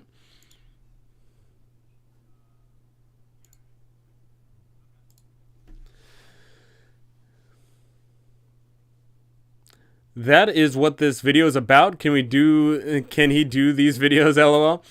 I'm just shopping around because, like I said, I was going to make some content, but this whole OGL fiasco is making me want to switch gears into doing other things. And I want to show off other, game systems. I was going to show off a few others. Can No Fun Allowed have fun facts? Absolutely not. I can only have not fun facts. I'll be like, so not a fun fact, so-and-so said that. So-and-so does this, So, what have I covered so far on my channel? Because, sadly, I haven't covered any other tabletop role-playing game system in a while, but let me take a look. What have I covered? Like, my channel is one big blur because I've made so many videos. What is this system series? Alright, so I've made videos on old school essentials. I made a single video on the Land of Eam, which I will cover when it actually comes out. I've covered Astonishing Swordsman, Source of Hyperborea. I covered the Fallout tabletop role-playing game that, what are their faces? XP to level 3 was making, and I've covered Dungeon Crawl Classics. So I'm absolutely going to do more as well. I am absolutely going to do more. I was planning on doing some for Mouse Ritter. I was planning on doing some for Call of Cthulhu. I was going to do some for... Wait, was Dungeon Crawl Classics? Yeah, no. Yeah, I've done Dungeon Crawl Classics. I've done Dungeon Crawl Classics. Wait, so was that not part of my playlist there? What is... Oh, no, that's part of the playlist then. Yeah. So, yeah, I'm going to do... let me take a look here. I'm going to make videos on... In fact, actually, because I'm on this frickin' thing, might as well write it down here.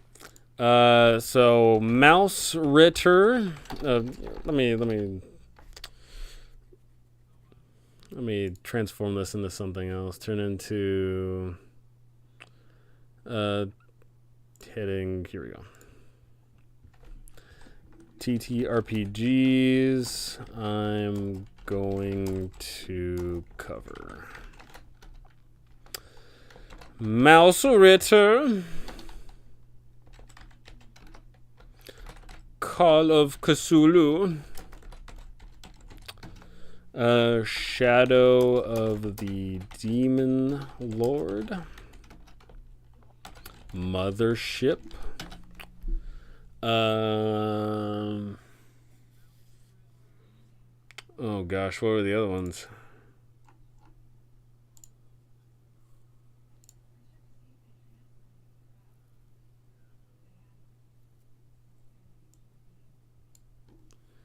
What else? I don't know. Shout out to the heavens. What tabletop role playing game systems do you want me to cover? Because I'm fixing to get a bunch of things together.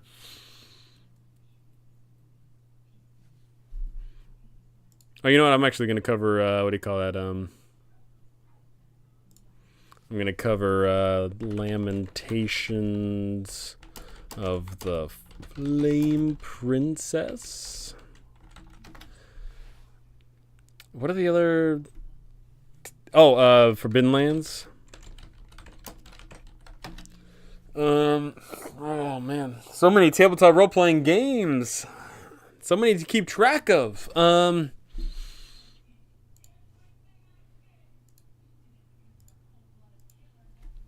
I'm going to be playing some 40k roleplays soon as well. I have everything from the current rules out now and picked up a ton of digital content from a Great Humble Bundle not that long ago. Never used the rule sets. Mall Kids. I feel like I've heard Mall Kids. I feel like I've heard of it, but I don't, for the life of me, actually remember what Mall Kids is.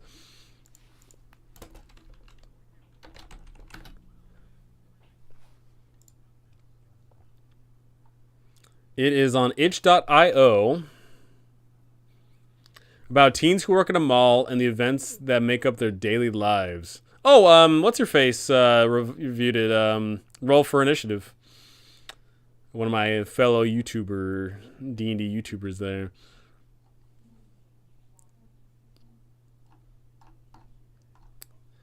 You know, it's probably not my kind of system. I'm not going to lie. But I'll take a look. Cypher, Cypher is a, you know, that one. I'm getting a ton of people telling me to look at Cypher, so I probably do need to take a look at it. I have not looked at it at all, though. I genuinely don't know anything about the Cypher system.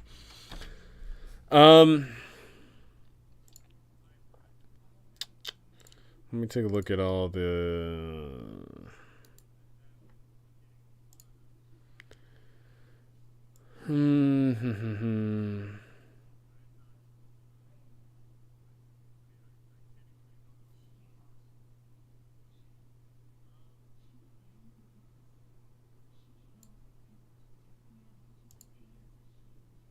Yeah.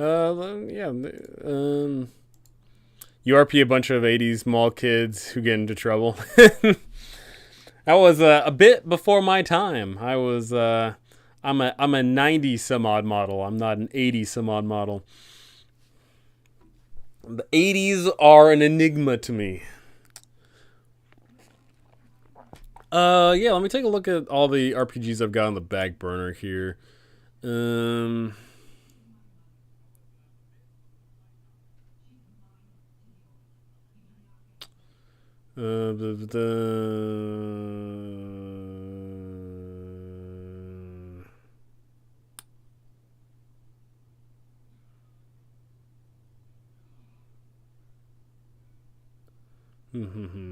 you, I've got a lot of tabletop role-playing games on the back burner that I need to look through.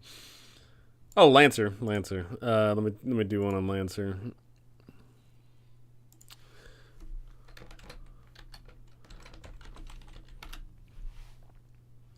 Mouse Ritter, Call of Cthulhu, Shadow, Mothership, Lamentations.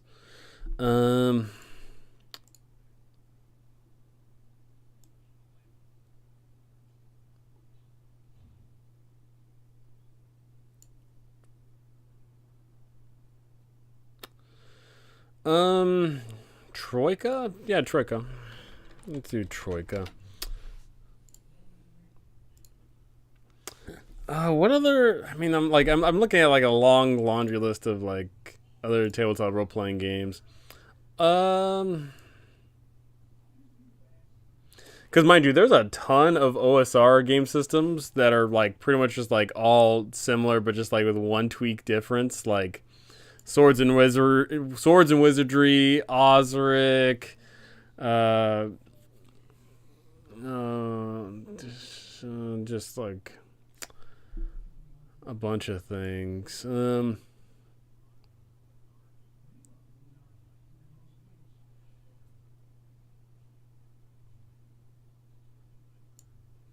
Oh, Dungeon World.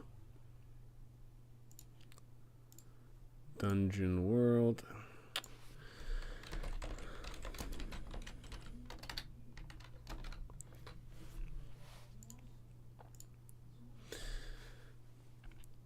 A RPG I enjoyed was Iron Kingdoms. Has a nice steampunk magic setting, darker than D&D and more mature, I would say. Iron Kingdoms. I have not heard of this at all. Iron Kingdoms.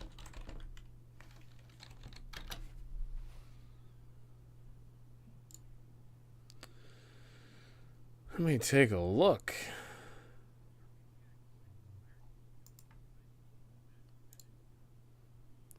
Iron Kingdoms came out in 2004. Dang, it's old.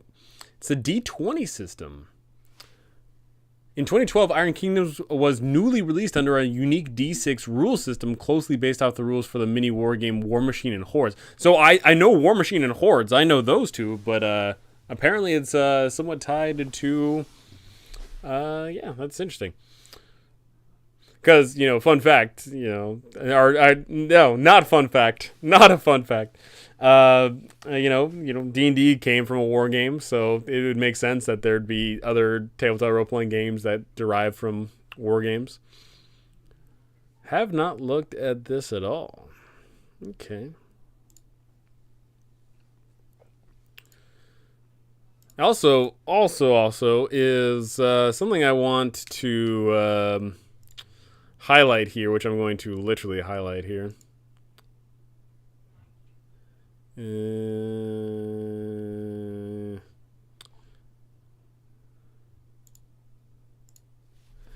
My own TTRPG.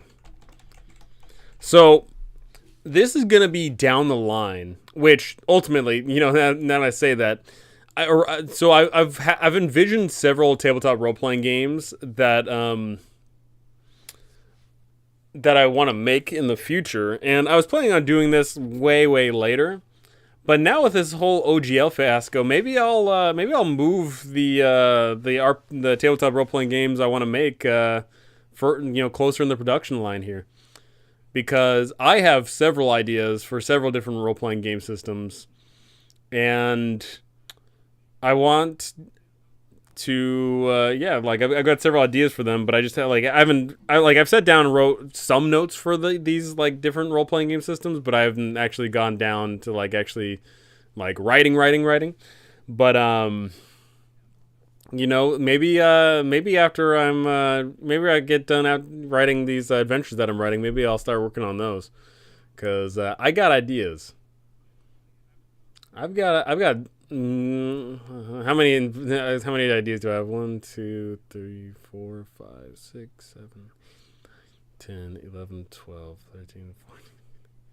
So this may sound incredibly excessive, but I have jotted down 16 names for tabletop role-playing games, and each one of those has little notes and tidbits of oh hey, maybe this mechanic or this rule or this and that, so and so. So maybe I'll start looking at that a little bit more, and actually putting down a daily kind of maybe I'll start working on that. I wonder if all the controversy will affect WizKids, new skirmish game called Onslaught. Yeah, Onslaught, was the I personally wasn't gonna get Onslaught. I watched someone showcasing it off, and it's not my kind of war game. It's literally just one of these new fancy skirmish games where you have these special heroes, and I'm much more into war games with more models and less individual crazy wacky shenanigans or whatever. So it wasn't my cup of tea, but I'm willing to bet that it's probably not going to do well. Willing to bet.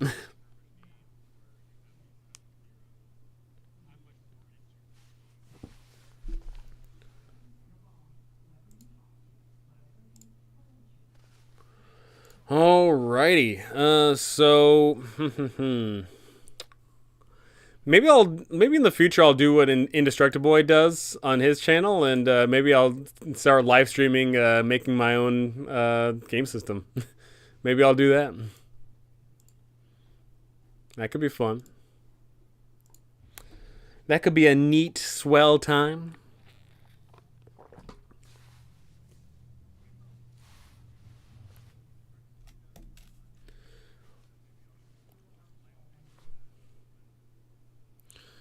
Alrighty.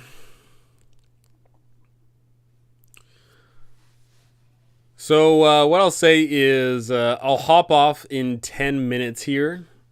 So if you have any questions, comments, concerns, gripes, moans, or complaints, or anything, you can feel free to do so.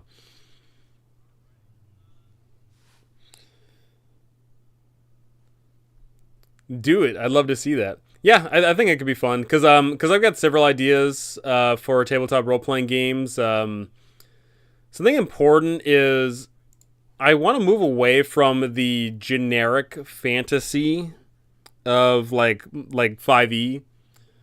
What I want to do with my game systems is I want to incorporate basically kind of like the intent design and world design into the mechanics. So, like, for example, I've got one system in mind where it's a bit more lighthearted, and then I've got another system that's much more, dark. And the reason I want to separate the two is because I don't want a jack of all trades, because ultimately when you have a jack of all trades, you're a master of none. I'd much rather solidify, like, oh, hey, like, if you want the Darkest Dungeon style experience, you play this game. Oh, and if you want the happy-go-lucky Sunshine and Rainbows game, then you go down this path kind of thing. So I kind of want to, like, make sure to really hone in on what exactly I'm looking for here. Thanks for all your great Wild Beyond the Witchlight videos. They've really helped a lot. No problem, social commentary. No problem. That's what I'm here for. I'm here to help. I am but a humble servant of the peoples. And by humble, I'm totally the most humblest, and I'm totally not conceited in any way, shape, or form.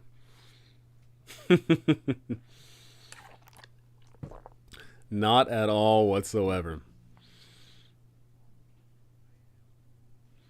Well, I'll be on the Witchlight. And in fact, social commentary, I'm actually going to be in not this coming week, but the week after. I'm going to be running a week-long event of Carnival Adventures. So half of those will be Wild Beyond the Witchlight. The other half will be the Carnival of the Damned. $5 coming in from Overboard. Definitely work on that. I believe Fred Wheeler is working on stuff as well. Awesome stuff. Thank you for that $5. That keeps me out of the gutters for another day. Thank you so much. Thank you. Fred Wheeler from good old-fashioned How to DM. What's he working on? I saw him working on something, but I didn't know what it was.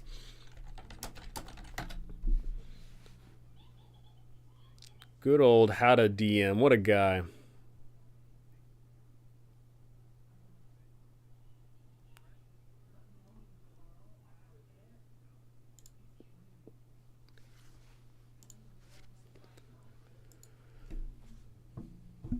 Oh, thank you. My DM ended the campaign without us fighting the League. So I'm continuing the campaign as the DM for Isolde Shadowville Carnival. Awesome. 444 coming in from DDD. Thanks. It wasn't fun at all. Thank you. I am nothing but a person who, ensures that there is no fun to be had. Thank you so much. Thank you. I, it's funny. I I do get a lot of people who are genuinely like, man, do you actually like believe that? Do you actually like not have fun at your table? And I'm like, no, of course not. The whole story behind my name is there was one time the players wanted to do something absolutely ridiculous, and I said, no, you cannot do that. And then they all started chanting, no fun allowed, no fun allowed.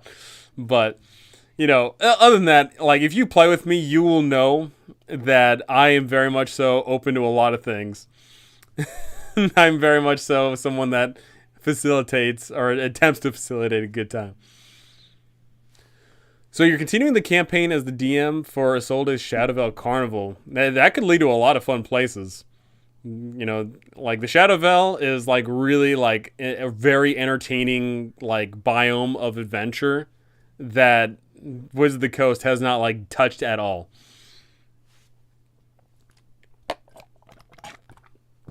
It's popping off. Yeah, it is.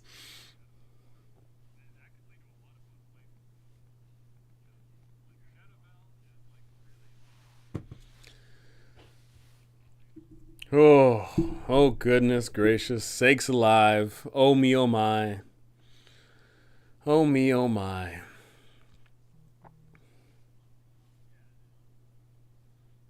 It's magnificent. It certainly is, isn't it? I'll tell you what, like these donos, like they go an extremely long way for me because I don't have a regular job right now. Right now, my job is a freelance writer for other D&D content creators, and that doesn't always pay the bills. So literally any and every bit helps. My Curse Draw campaign couldn't help but expand into the Greater Shadowfell. Heck yeah.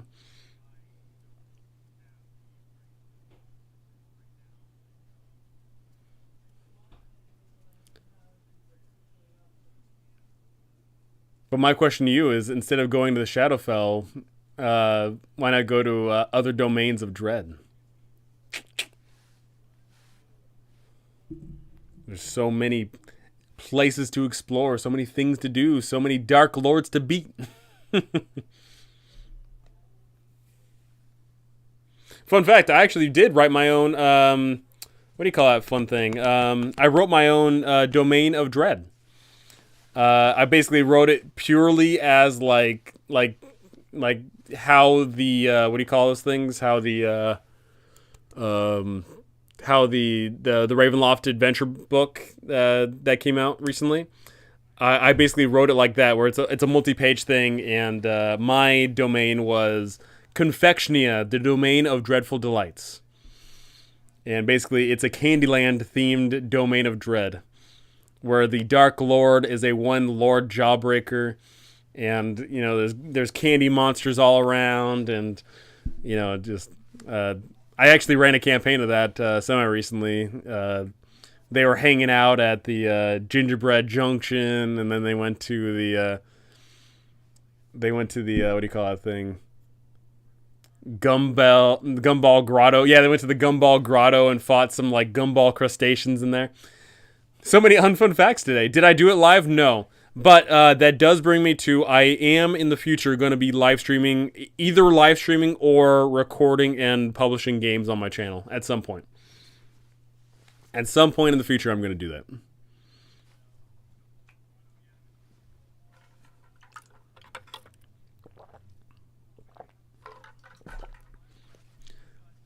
Did you write it during a live stream? No.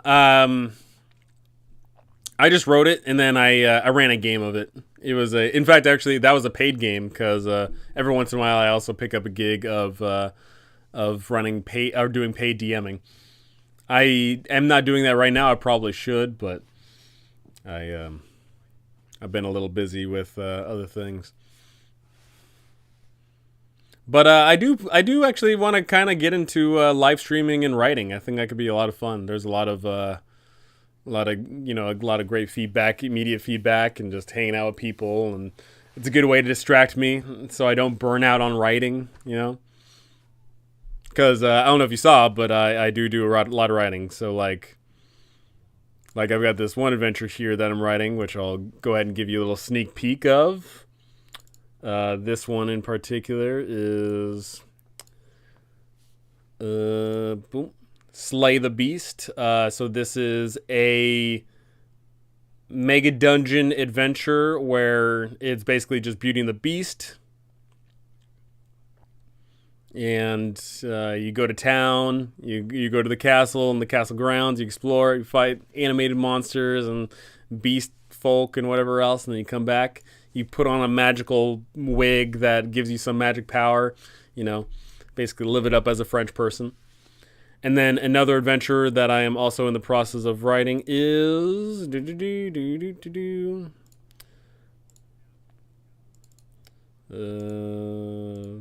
a reverse mega dungeon hex crawl. So this one is you get teleported to the bottom of a dungeon, and you're there with literally hundreds, if not thousands, of other people, and you just got to claw your way up through this terrible mega dungeon.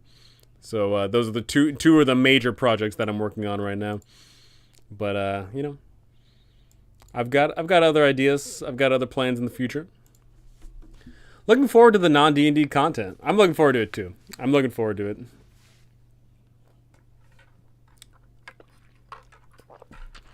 I'm looking forward to spreading my proverbial tabletop role-playing game wings.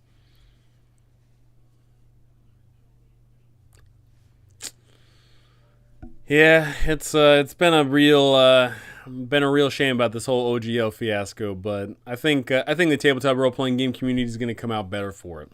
That's what I think.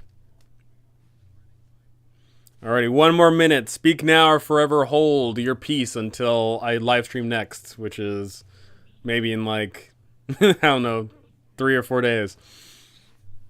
Because I'm getting my tooth pulled soon. Not soon, but I'm getting my tooth pulled in 2 or 3 days. So I'll probably not be able to live stream the day of that, but maybe a few days after. Any comments, questions, concerns, gripes, moans, complaints, observations?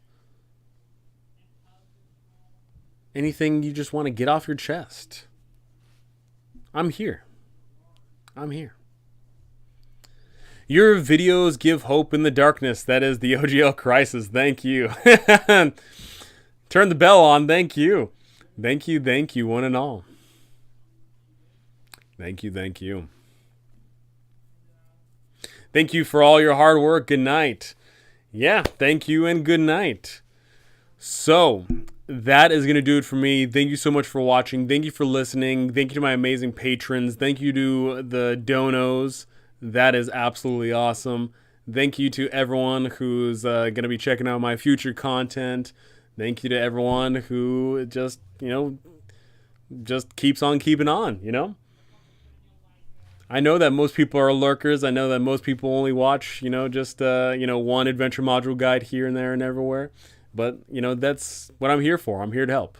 So I'm looking forward to helping y'all out in the future. I'm looking forward to producing all this content for y'all. I'm looking forward to it all. But that's going to do it for me today. Thank you so much. And I cannot wait to see you all in the next one.